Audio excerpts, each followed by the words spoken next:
बिस्मिल्लाहिर्रहमानिर्रहीम। दोस्तों, मैं हूं बिलाल डार। आज मैं फिर मौजूद हूं मरी में, और मरी के हवाले से मैं आपको एक बड़ी दिलचस्प स्टोरी बताने जा रहा हूं, जिसमें आपको मैं वीडियोस भी दिखाऊंगा कि एक MNA रुकन कौमी असम्बली ने मरी के अंदर अपनी खरबों रुपए की जायदाद जुए के अंदर हार दी। और वो जुए के अंदर हारी हुई जायदाद क्या थी, आज उस जायदाद की मालियत कितनी है, उस जायदाद पे, उस प्रॉपर्टी पे, उस ज़मीन पे क्या कुछ बन चुका है, और वहाँ से जो जो उस जायदाद के मालिक हैं उन्होंने कितना अर्न कर लिया है या कर रहे हैं, और वो MNA कौन था वो भी मैं आपको बताऊंगा। और वो ये भी आपको बताऊंगा कि वो MNA आज किस हालत में है, उसकी अपनी माली पोजीशन क्या है, उसका सियासी कैरियर कहाँ पहुँचा है। ये सारी चीज़ें मैं आज आपको बताऊँगा। इससे पहले कि मैं आपको वो विजुअल्स दिखाऊँ, वो चीज़ें दिखाऊँ, आपसे रिक्वेस्ट है कि जिन दोस्तों ने अब तक हमारे चैनल को सब्सक्राइब नहीं किया वो YouTube पे हमारे चैनल को ज़रूर सब्सक्राइब कर लें, ताकि मैं आपको इस तरह की दिलचस्प और मालूमात से भरपूर वीडियोस आप तक पहुंचाता रहूं। आइए चलते हैं, आपको माल रोड पे लेके चलते हैं। सबसे पहले हम आपको वो प्रॉपर्टी, वो जगह दिखाते हैं जो उस MNA ने जुए के अंदर हारी है। आइए ज़रा चलते हैं।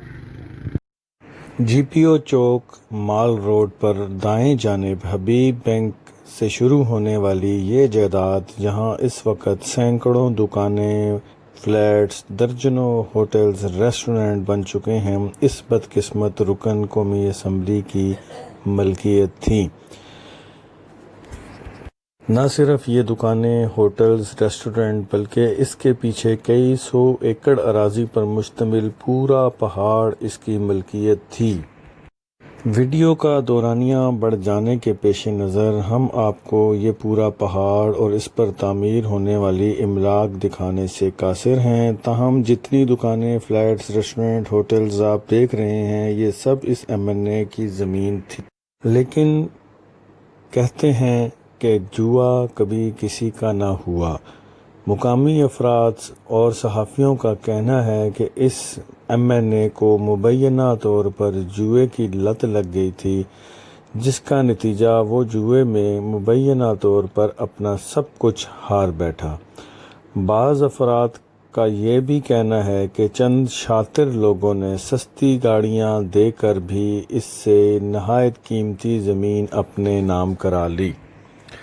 बाज़ लोगों का ये भी कहना है कि सस्ती गाड़ियाँ महंगे दामों इस MNA को देकर और उसके बदले उससे चेक लेकर बाउंस कराए गए, और वो बाउंस कराए गए मुबैना तौर पर चेकों के ज़रिए इस MNA से भारी या कीमती अराज़ी अपने नाम कराते रहे।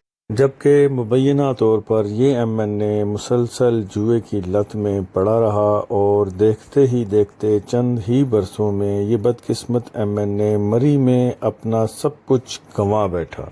जबकि वाक़फ़ाने हाल का ये भी दावा है कि कभी अरबोंपति होने वाले इस शख्स की हालत ज़ार अब ये है कि अपने ही दोस्तों या अपने ही किराएदारों से पैसे इमदाद के तौर पर मांग कर गुजर बसर करने पर मजबूर है। क्योंकि जैसे कि हमने पहले बताया कि जुआ कभी किसी का ना हुआ, और जुआ एक ऐसी लानत है जो इंसान का सब कुछ तबाह बर्बाद करके रख देता है। MNA ने ये सारी प्रॉपर्टी जो हारी, इसकी कीमत आज कई 100 अरब रुपए यानी कई खरबों रुपए मालियत की है, और यहाँ कारोबार करने वाले अफराद अब करोड़ोंपति यानी या अरबोंपति बन चुके हैं और सालाना करोड़ों रुपए का बिजनेस करते हैं। नाज़रीन, इस MNA, इस बदनसीब MNA का नाम यज़दियार क्योकोबाद है। हम आपको इसकी तस्वीर दिखाने के साथ साथ मुकम्मल तफसीलात भी बताएंगे, लेकिन इससे कबल मरी के मुकामी सहाफ़ी तुफ़ैल अब्बासी, जो यहाँ के ना सिर्फ रिहायशी हैं बल्कि यहाँ की बहुत अच्छी मालूमात भी रखते हैं, आइए ज़रा उन्हीं की ज़ुबानी थोड़ा सा आपको बताते हैं कि किस तरह इस बदनसीब MNA ने अपना सब कुछ मरी में जुए की लत में पड़कर गंवा दिया और अब किस हाल में है। जी, हम जिस मकाम पर खड़े हैं, ये یزدیار کیوکوبار جو MNA تھے منیرٹی کی طرف سے، اور وہ کافی عرصے تک MNA رہے ہیں، ان کی یہ ساری جائیداد تھی جسے انہوں نے بعد میں سیل کر دیا.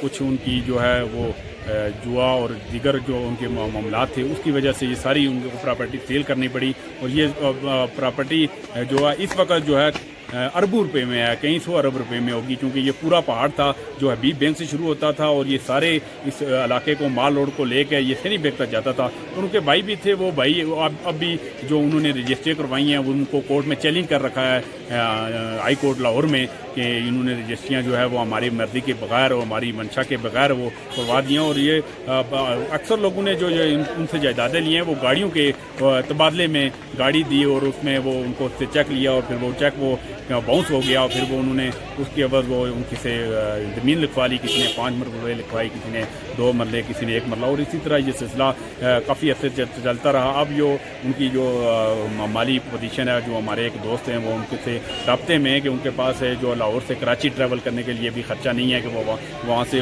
ایک شہر سے دوسری جگہ ٹریول کر سکیں، اور پھر وہ یہاں جو ان کے دوست ہیں ان سے وہ ریکویسٹ کرتے ہیں، اور پھر وہ ان کو مالی معاونت کی جاتی ہے، اور پھر وہ جا کے ٹریولنگ کرتے ہیں. یہ ساری یزدیار کیوکوبار قومی اسمبلی میں 5 مذاہب پارسی، سکھ، بدھا، بھائی اور کیلاش سے تعلق رکھنے والی کمیونٹی کے واحد نمائندے رہے. وہ 3 مرتبہ رکن قومی اسمبلی بنے اور آخری مرتبہ 1997 میں قومی اسمبلی کے رکن رہے. مسٹر یزدیار کیوکوبار کا تعلق راولپنڈی کے اہم قدیم پارسی خاندان سے ہے. ان کے والد ہیومی جے کیوکوبار یہاں کی اہم کاروباری شخصیت تھے. یزد کیوکوبار 22 دسمبر 1994 کو راولپنڈی میں پیدا ہوئے. انہوں نے اپنی تعلیم سینٹ جانز اسکول مری روڈ راولپنڈی اور گارڈن کالج جیسے مشہور و معروف تعلیمی اداروں سے حاصل کی. ایک کاروباری خاندان کا فرد ہونے کی وجہ سے انہوں نے بھی اپنا کاروبار شروع کیا. وہ property bureau Rawalpindi, handicraft centre Rawalpindi, آش برن ہم ہوٹل مری جیسے کاروباری اداروں کے نہ صرف مالک رہے بلکہ مری کے مال ویو ہوٹل کے اہم ترین پارٹنرز میں بھی شامل تھے. وہ مشاورتی کمیٹی برائے اقلیتی امور کے رکن، وفاقی پارلیمانی سیکرٹری برائے خزانہ و اقتصادی امور، قومی اسمبلی کی قائمہ کمیٹی برائے منصوبہ بندی و ترقی، قومی اسمبلی کی قائمہ کمیٹی سائنس اینڈ ٹیکنالوجی کے چیئرمین جیسے اہم عہدوں پر بھی فائز رہے. لیکن مبینہ طور پر جوئے کی لت میں مبتلا ہونے کے باعث وہ چند ہی برسوں میں نہ صرف مری بلکہ دیگر جتنا بھی کاروبار اور جائیداد تھی اس سے ہاتھ دھو بیٹھے. بعض افراد کا کہنا ہے کہ بعض افراد نے نہایت چالاکی، ہوشیاری اور شاطر دماغی کے ساتھ ان سے دھوکے سے پراپرٹی اپنے نام بھی کروائی. یزدیار کیوکوبار کے بھائی اور دیگر جو ان کے ورثاء تھے یا اس پراپرٹی میں جو حصے دار تھے، انہوں نے اس حوالے سے عدالت سے رجوع کر رکھا ہے کہ ان کی یہ پراپرٹی دھوکے سے منتقل کروائی گئی اور ان سے مشورہ نہیں کیا گیا، نہ ان سے منظوری لی گئی.